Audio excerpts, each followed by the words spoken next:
오늘도 말씀 드셨습니까? 말씀 김은성입니다.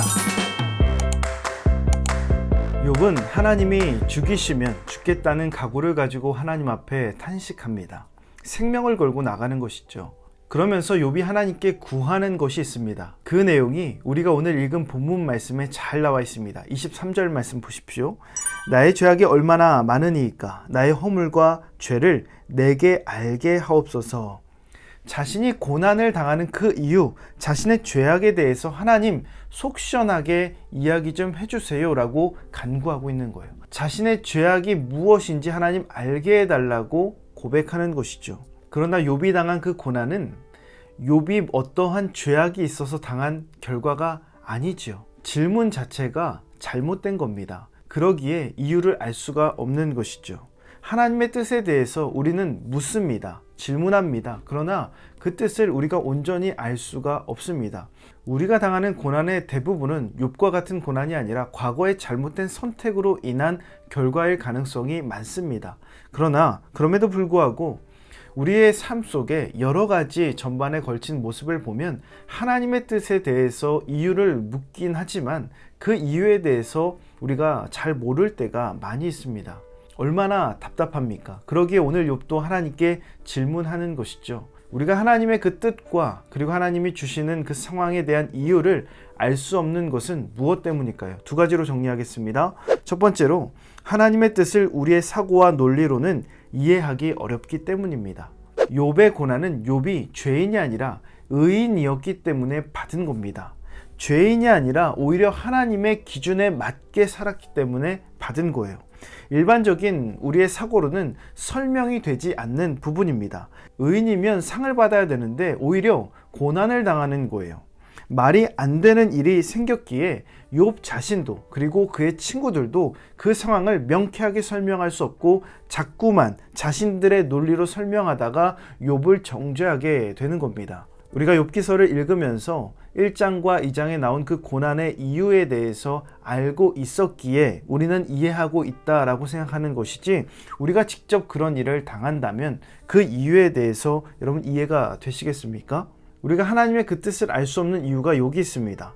우리의 사고와 논리로는 전체를 이해하기가 불가하기 때문에 그렇습니다. 그러기에 하나님의 뜻을 다 알 수 없는 것이죠. 두 번째로 하나님의 뜻을 우리의 삶의 범위라는 한계 속에서 찾으려고 하기 때문에 그렇습니다. 하나님은 무한하신 분이십니다. 없는 것도 창조하시고 우리가 생각할 수 없는 것, 존재하지 않는 것도 하나님께는 모든 것이 가능합니다. 그런데 오늘 욥의 모습을 보면 자신의 죄를 알게 해달라고 하면서 그 고난의 원인을 어디서 찾으려고 합니까? 26절 말씀 보십시오. 주께서 나를 대적하사 괴로운 일들을 기록하시며 내가 젊었을 때에 지은 죄를 내가 받게 하시오며, 하나님께서 욥의 어린 시절 지은 죄값으로 인해 고난을 주신 것이다 라고 이해하고 있죠. 여기서 우리의 한계가 드러나는 겁니다. 욥이 그 이유를 생각하고 또 생각하고 거듭거듭 생각할수록 자신이 지은 죄가 없는 거예요. 자신에게 죄가 있다면 어린 시절 지었던, 멋모를 때 지었던 그 죄밖에는 없다라고 결론을 낸 겁니다.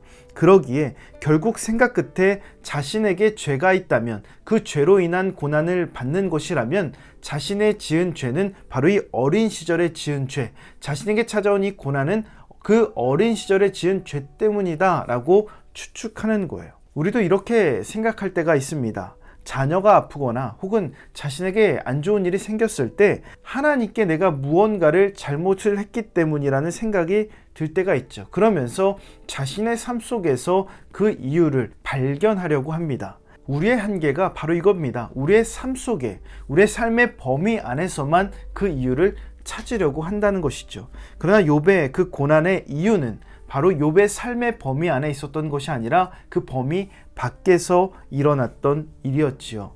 그러기에 우리가 할 수 있는 것은 무엇입니까? 그것을 다 이해할 수 없고 우리의 삶의 범위 안에서 찾을 수 없기에 그 뜻을 이해하기 위해서는 기다릴 수밖에 없다는 겁니다.